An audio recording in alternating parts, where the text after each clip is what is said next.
حلا المستعجلين من الحلويات السريعة، كتير كريمي لذيذ جدا وغني بالطعم، والأهم من هيك كتير بسيط وسهل.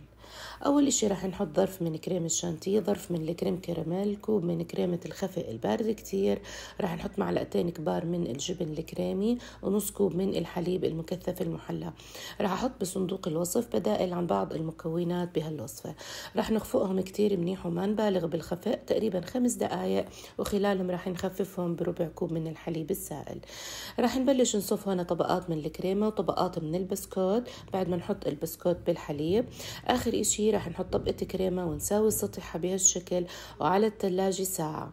بعدين رح أذوب هنا بالميكروويف 200 جرام من حبيبات الشوكولاتة، رح أحط عليها معلقة كبيرة من الزيت، وبعدين رح أحطهم عنا فوق الحلا بهالشكل ونساوي سطحهم كتير منيح، وبهالشكل صار عنا الحلا جاهز. وصحتين.